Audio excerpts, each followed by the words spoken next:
Locked On Podcast Network presents Locked On Sports Today. More NFL teams should be playing their starters in the preseason, and there's numbers to back it up. Just ask Packers head coach Matt LaFleur. Also, it's been up and down for Justin Fields and the Jets, and the Colts might get an answer to who's QB1, whether they like it or not, because Anthony Richardson is hurt. I'm Peter Bukowski, starting your day with the can't-miss stories and biggest debates in sports. You're Locked On Sports Today. Searching all major sports. Found. Let's start with the biggest story. There's always a great debate when the NFL preseason rolls around as to whether to play or not to play. I sat down on a recent episode of Locked On Packers to explain why teams ought to play, and Matt LaFleur has the data to back it up. We love a coach that does his research. He also cited something that made my eyebrows raise and my ears perk up. He said, according to his sources, that was his phrasing, that not playing in the preseason can actually increase overall the risk of injury. That the data said that. And I went, what data?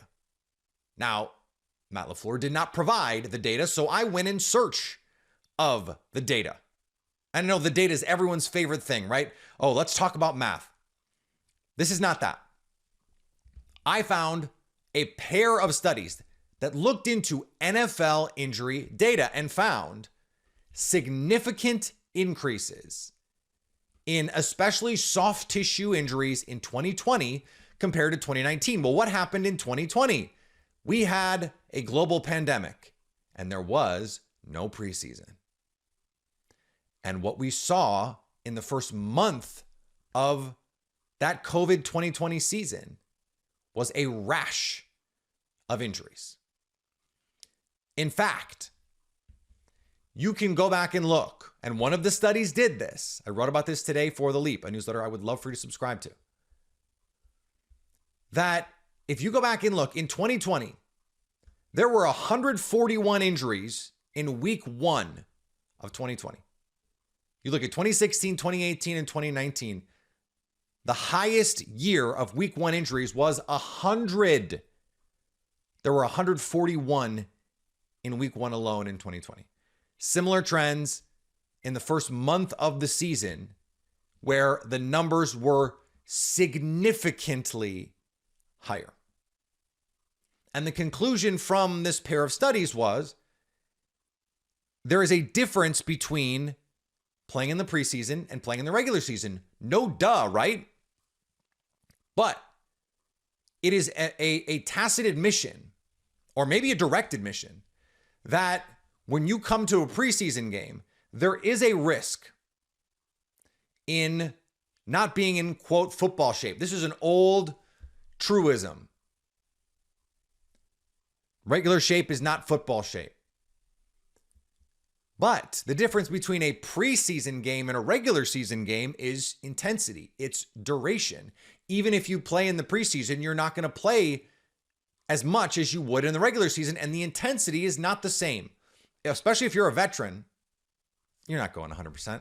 It's not quite Pro Bowl levels of effort, but it's less than regular season. The intensity is different. The stakes are different. Of course, the intensity is different. And the conclusion of these studies were that intensity put players at a higher added risk. And this makes sense, right? The ramp up period from a concussion, you have to build to getting back on the field. There's a ramp up period from a hamstring injury, from a broken leg, from any injury. You're going to ramp up into full levels of intensity. Why does it not make sense to do that for a sport where you're engaging in car crashes 50, 60 times a game? It makes sense to have 10 or 12 a couple times before you get to the regular season. It's the same reason that you need to run 10 miles before you can run a whole marathon. You can't just go out there. You can't just run a bunch in the offseason and say, well, I ran a lot. I'm good. No, that it's not the same. Now, there is some subsequent studies that show, hey, actually, the injury data overall in 2021, 2022, those numbers came back down a little bit. Well, those seasons had preseasons. Now, we don't have the direct one-for-one player data. If they sat out, are they at a higher risk? If they played, are they at a lower risk?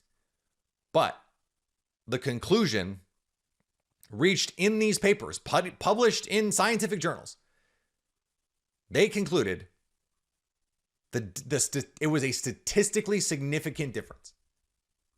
So when Matt LaFleur says, I think there's value in knocking the rust off, that's a separate question.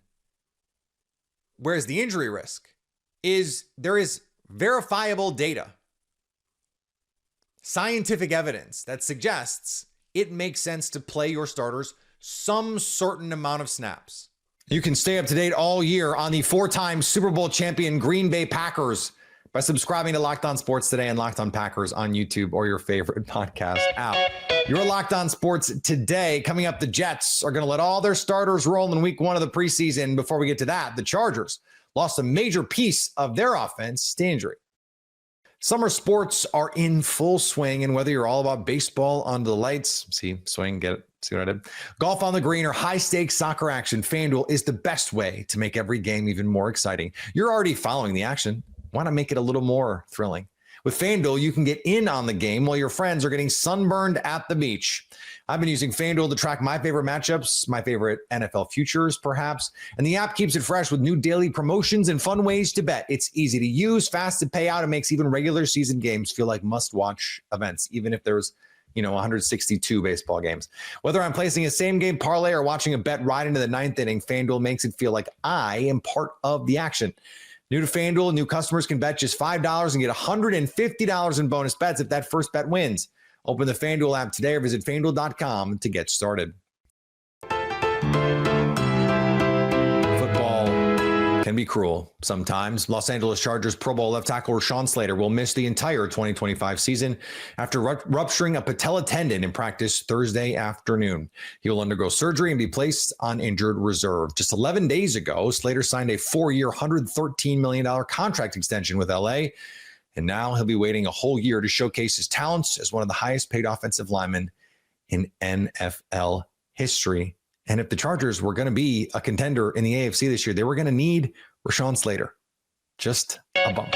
Over on the diamond, the Pirates dominated the Reds. Well, the Pirates were relentless tonight in a 7-0 shutout of the Cincinnati Reds to open this 4-game set at PNC Park. Hey, this is Gary from Locked On Pirates.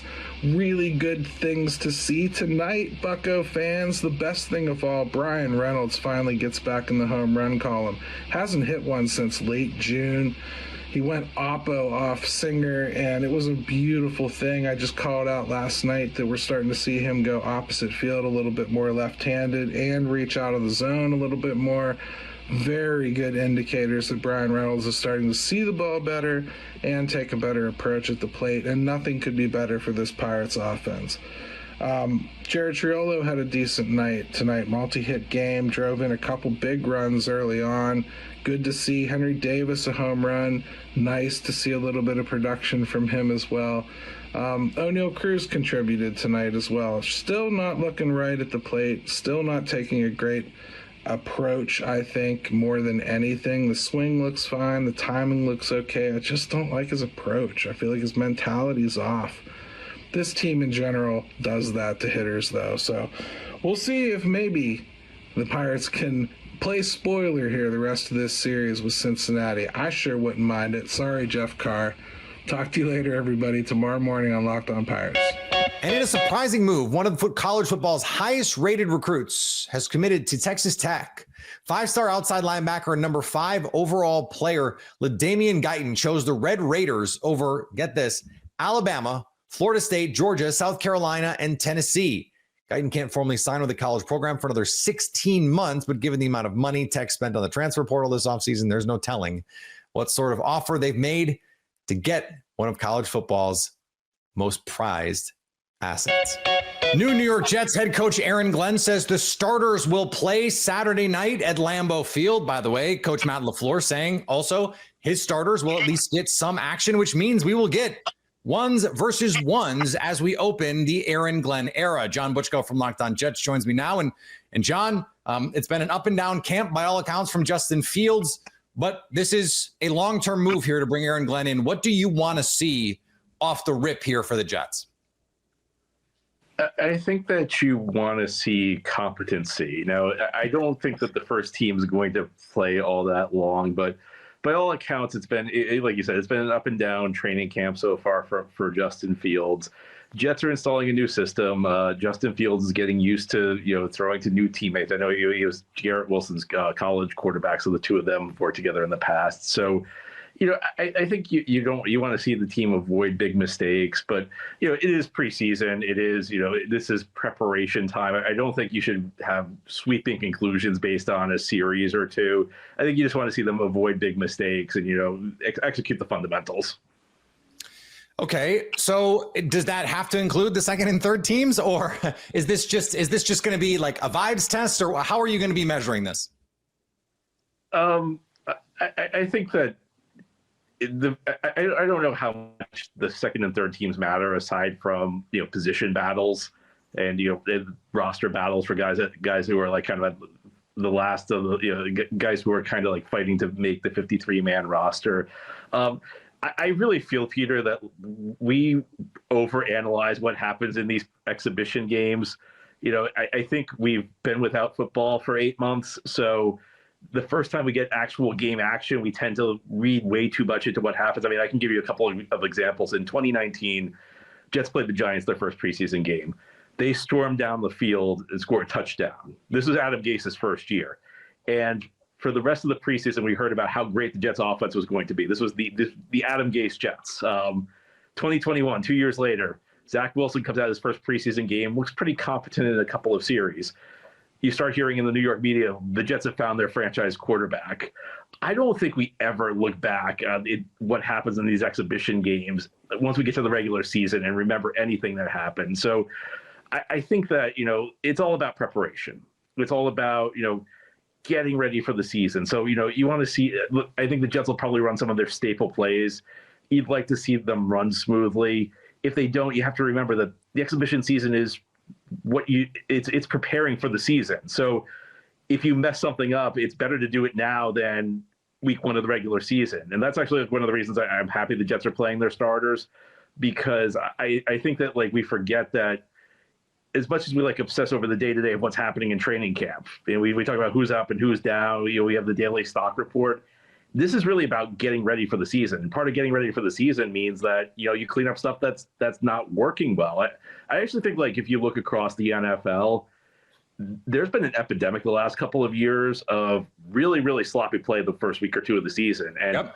I think part of that's, teams don't use this exhibition period to prepare their first teamers. And, part of it probably goes back to training camps, not being as intense as they used to in the past because, no more two-a-days, hitting is down. So I really view this as just kind of preparation. I think it's best to avoid drawing sweeping conclusions based on a couple series and games when the teams aren't really game planning and trying to seek out the best matchups. Okay. And by the way, I just on Locked On Packers today, we talked about the data with Matt LaFleur referencing a number of studies that suggest injuries are down when teams play in the preseason. That COVID year, there were a ton of injuries that first month of the year with no preseason play. With that in mind, John, does that mean you want to see Sauce Gardner and Garrett Wilson and Breece Hall and all those guys? I think you have to find the right, because I actually, prior to that COVID year, I was of the mindset we should just get rid of the preseason, because I was like, what's the point of it? And that COVID year, as you mentioned, there were a lot of injuries early in the season. Yeah. I don't think you want to see these guys play into the fourth quarter of these games, because you do have to balance out the injury risk. You go back to 2019, that first Adam Gase preseason, the Jets actually lost a starting linebacker that year, Avery Williamson, during a preseason game in Atlanta, and everybody was all over Gase. And I actually thought that was kind of unfair. You have to remember, though, and this will certainly resonate. The Jets lost their starting quarterback 4 plays in the first regular season game 2 years ago. So, I remember. Can happen at any point. Just because you shut guys down. Aaron Rodgers played one series 2 years ago because the Jets were afraid of injury, and you get to the regular season, suffers an injury on the first offensive series. So I think that, you have to find the balance. I think that what I think is that the pendulum has probably swung too far in fear of guys getting injured. And you see teams that are just like really unprepared to play week one. I mean, a lot of teams don't even have like the dress rehearsal game where your starters play into the second half anymore. Like they used to be the third out of 4 games. Right. A lot of teams aren't doing that anymore. And I think that we get to the end of week one. So the play is really, not only is the play really sloppy, but you see guys are really tired by the end of the game because I always say this on Locked On Jets. There's a difference between being in good physical condition and being in good fit football shape. Yep. I mean, these guys in the NFL, they're all in phenomenal physical condition, but there's something about, the executing the fundamental techniques at your position, being able to absorb hits.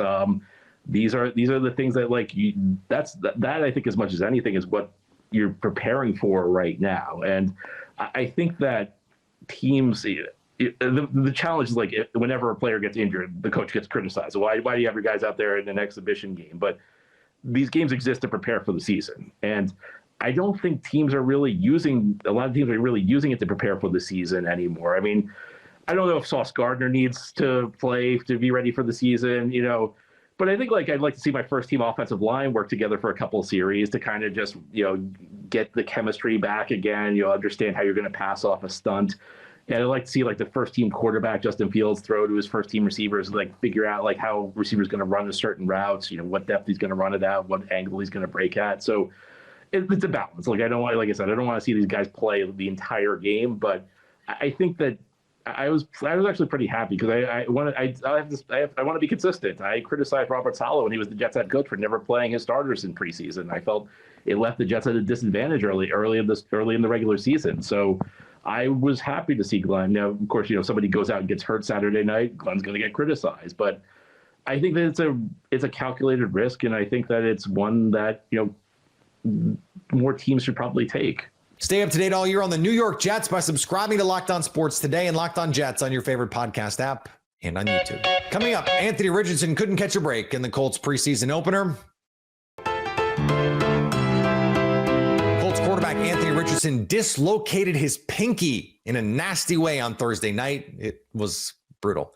Locked On Colts host Jake Arthur reacted to Richardson's injury and the potential long-term effects on the QB room. But yeah, let's get into talking about this play with Anthony Richardson. And Derek, I will use you as my litmus test to make sure I am explaining everything properly here. If anything goes over your head, yell at me. Alan, I think you're going to understand a lot of what I'm saying. Yeah. But Derek, this is exactly what my wife does. Right, yes, exactly. Perfect. So basically, when it comes to pass protection, there are multiple schools of thought with how to protect against blitzes or send pressure, or when we assume pressure is coming. You can keep more guys in to block to give your quarterback more time, or get more guys out in the formation, out in the area of pass catching, so you can give that quarterback more options and more answers to face that blitz.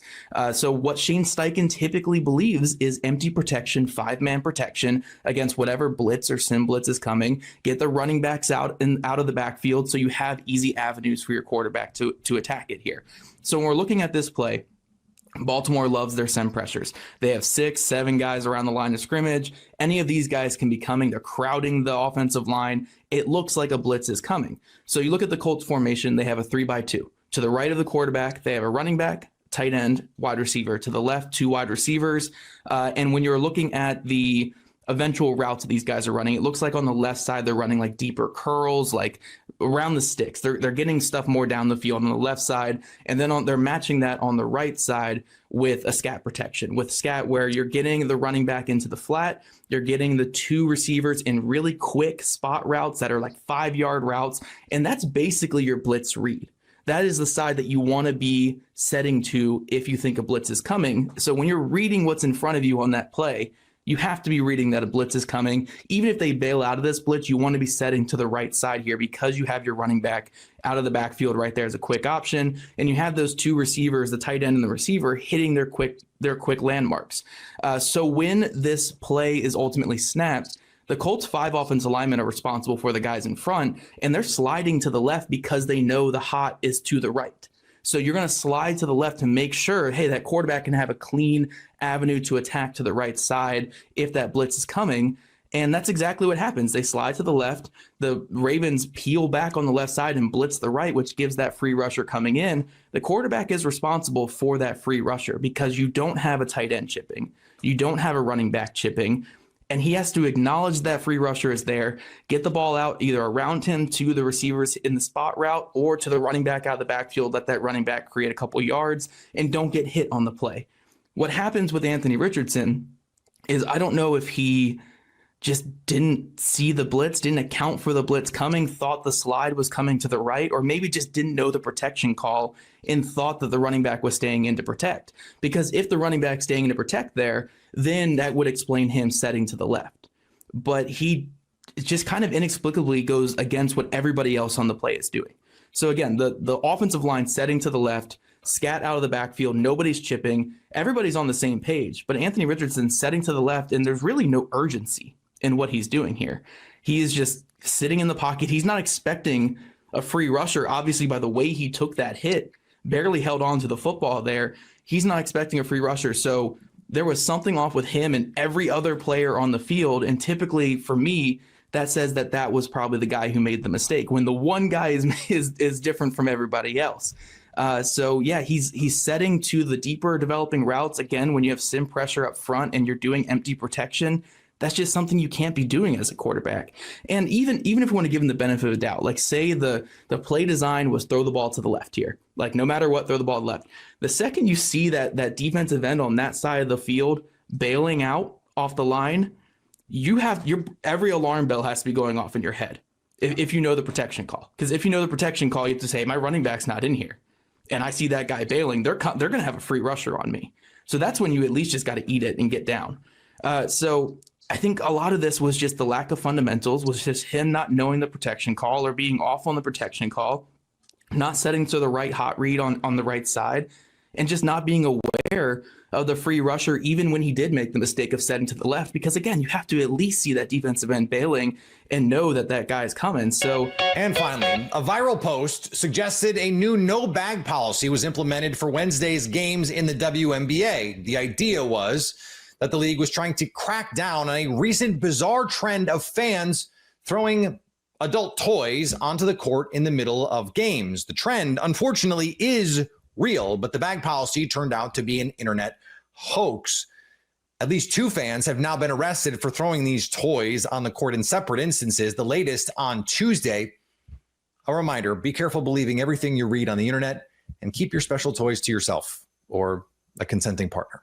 If you're catching this episode after hearing your favorite Locked On show, make sure to subscribe to Locked On Sports Today on YouTube or wherever you get your podcasts so you never miss an episode. Also, if you're a new subscriber to Locked On Sports Today, we're here for you with the biggest stories in sports every day.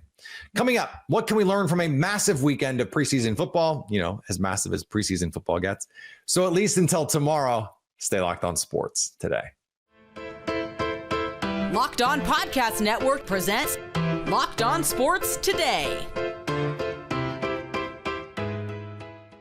For more episodes of Locked On Sports Today, go to our video on demand. Click on Sports at the top of your screen. There, you'll find past episodes of Locked On Sports Today, plus other Locked On shows on demand.